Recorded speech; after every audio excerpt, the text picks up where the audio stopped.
everyone. Welcome.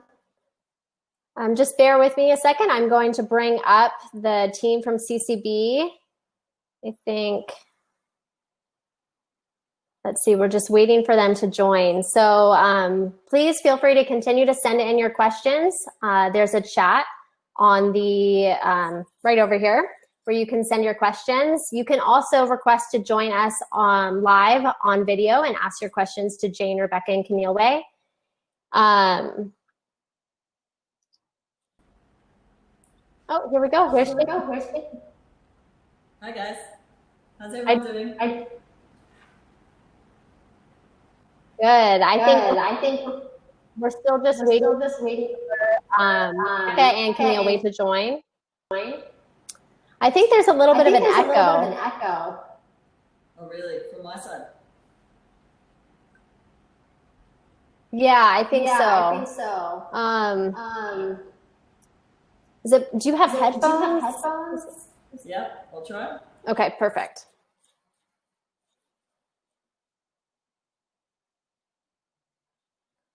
So for those of you who are joining, you feel free to say hi in the chat. Let us know where you're tuning in from. It's always fun to see people from all over the world supporting cheetah conservation Botswana.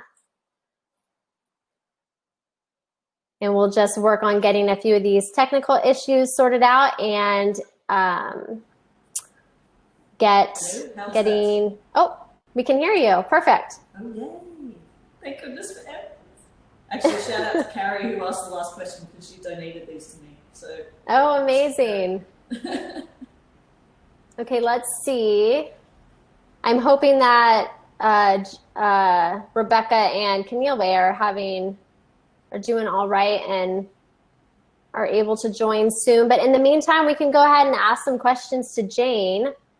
I know there were some that were submitted during the main stage talk that we didn't get to. So let me pull those up right now. Jane, some people are asking about the COVID rates in Botswana and particularly in the Kalahari. How are you guys doing there with COVID and rates? Yeah, we're pretty lucky in Botswana, to be honest. Our rates are pretty low. It's still tragic, but so far we've had 20 deaths. And those have generally been clustered around Gaborone, the capital city of Botswana.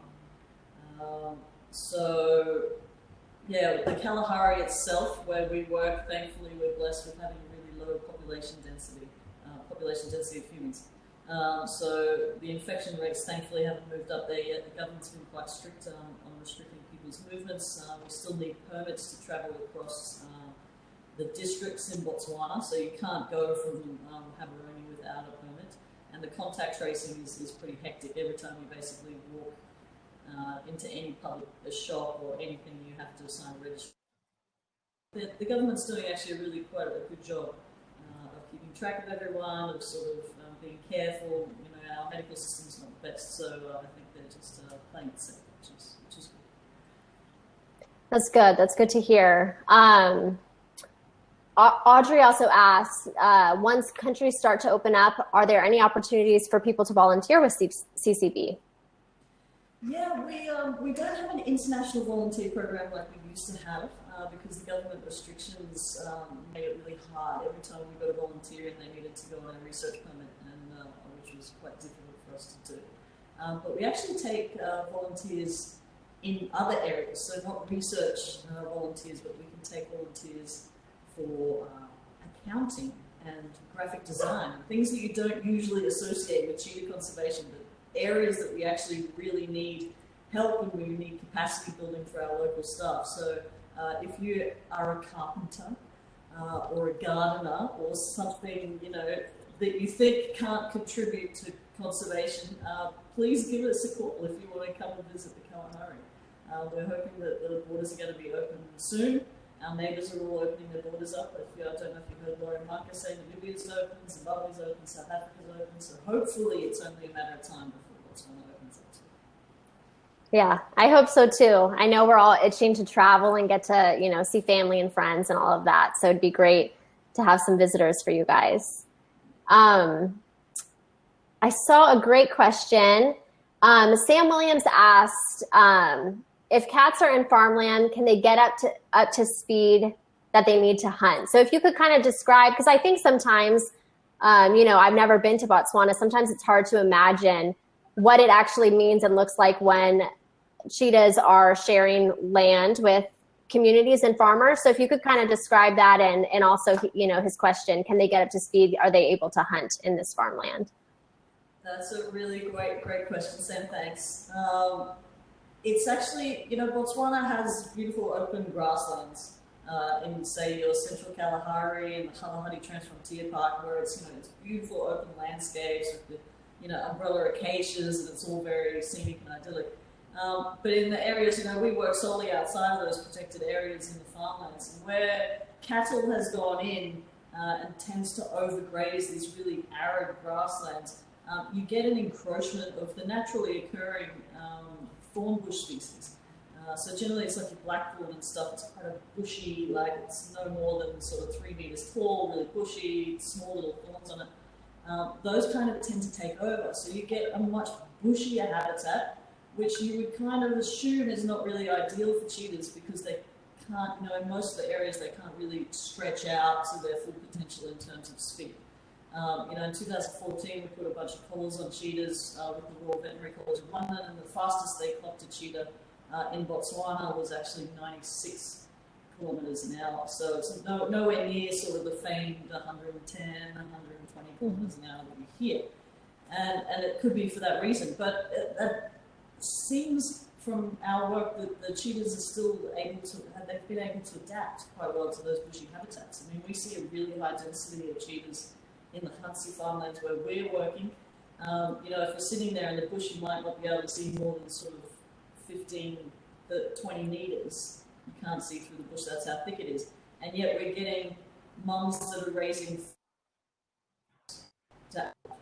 which is unheard of for cheetahs. So, because there's an absence of lions in these farming areas, they've been shot out by farmers, the cubs are surviving better. And it seems like the cheetahs are adapting to live in that environment. So we're very happy that they're doing so well in those areas, despite it being sort of not ideal cheetah habitat. Yeah. Thank you for describing that. We feel worlds away sometimes, and it's hard to picture what it's like. I'm going to try and bring up some people who have requests to join us on video. So let's see if this works. We never know if it will. So just bear with us a second. And then in the meantime, I'm seeing lots of great questions coming in on the sidebar. Elizabeth is asking, she would love to know if you have made progress with the farmer. That was your biggest challenge in convincing him not to hunt the cats. Has he changed his attitudes, and is he working now to spread the news with other farmers to maybe change their attitudes as well? Thanks, Elizabeth. Great to see you tuned in. Here you come. Oh, yep. How are you? I see you better. Perfect timing. Great to see your face. Good question. Which farm are you talking about? There was one farmer that you were working with that he had, kind of bragged that he was killing 180 cheetahs or something. And I think last time I talked to you, you said you had made some progress with them. But it's also the idea that maybe you make progress with him, and then hopefully he spreads the word and kind of convinces his fellow farmer friends and neighbors to also not hunt the cats.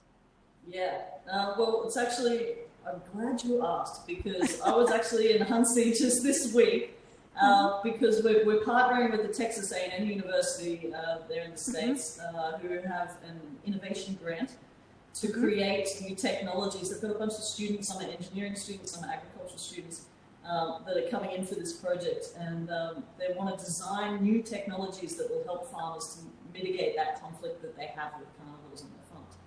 And they basically said to me, right, well, we need some farmers to sort of test this stuff. And I thought, well, okay, who's going to be willing to try weird and wacky ideas, and who needs the help the most? And so I came up with, an idea of the 4 farmers that I knew were really struggling, heavily, and who tended to persecute carnivores a lot. And I thought, right, if we're going to make a real difference, let's just see if these guys would be interested. And so I went to Huntsie and spoke to them just in the last few days. and they were chomping at the bit to be part of the good. study. I really wasn't sure how they were going to respond to me asking, and so I was just thrilled that they were basically like interrupting me mid-sentence, like, where do I sign? Yep, yeah, I want to be involved, please, yes. So tell them to come and help because we need their help. We don't want to be shooting these animals. We just want our livestock to be safe. If they can help us keep our livestock safe, we would love that. So yeah. And That's really, that is the perfect, way of describing, the success of what you're doing. So.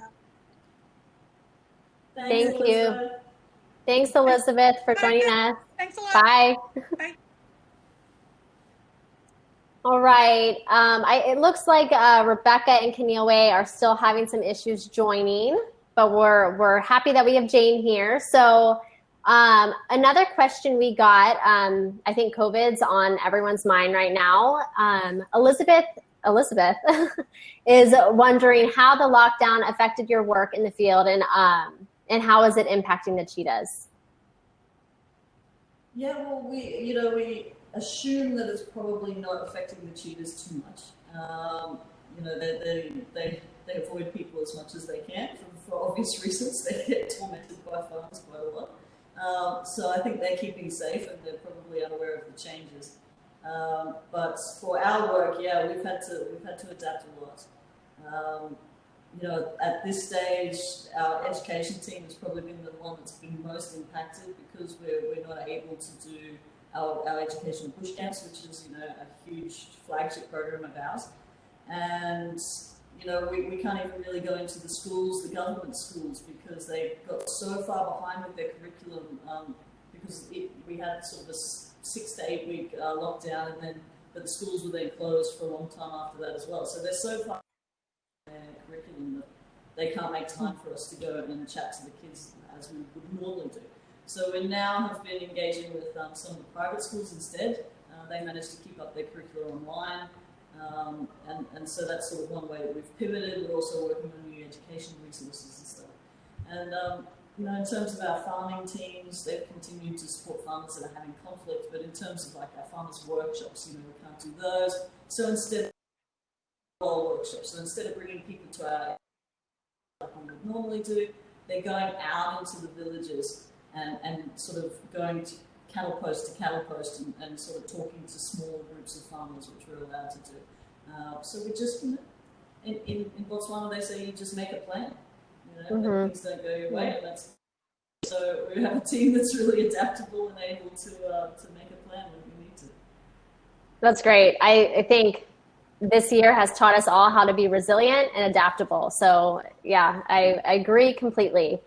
I think we have time for one more question here, and it's from Charlie. He said, first off, hi, Jane. Thank you so much. He's an aspiring conservationist and would love to get your take on what skills you think are going to be the most crucial for the future of CCB and conservation in general. So for aspiring conservationists out there, what do you recommend? A wonderful question, Charlie. Thanks so much. It's a funny one because for people that want to become conservationists, generally, they say, I want to be a conservationist, what should I do? And they say, well, you go to university and you learn about biology and learn about animals, and that's the most important thing. From my experience working in conservation, I would say learn about people.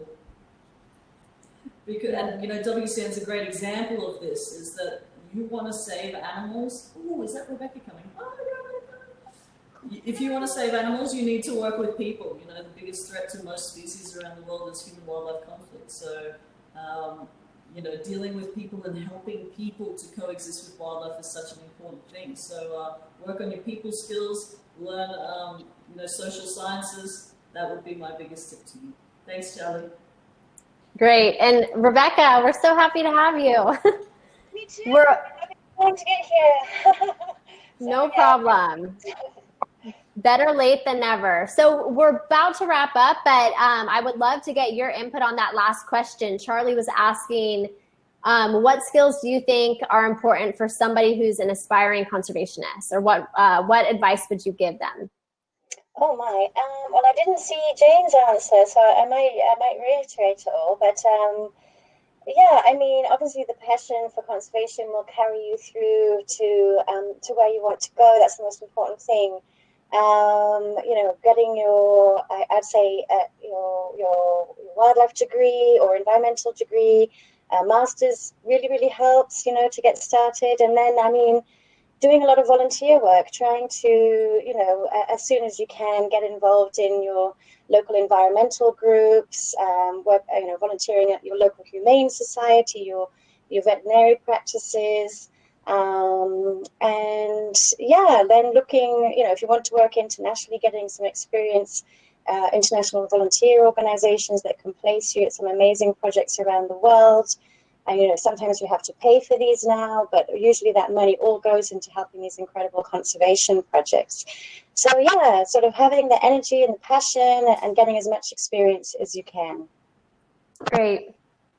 Thank you both so much. It was such a pleasure to have you here today, all the way from Botswana. But that's about the time that we have. And our on the main stage, we have Snow Leopard Conservancy and Nyasa Lion Project for those who want to join us there. Wonderful. Bye, guys. So great to see you. Yeah, thank you, Caitlin. Thank you, everyone, for watching. And we'll see you at the booth, hopefully. Yes. Bye, guys.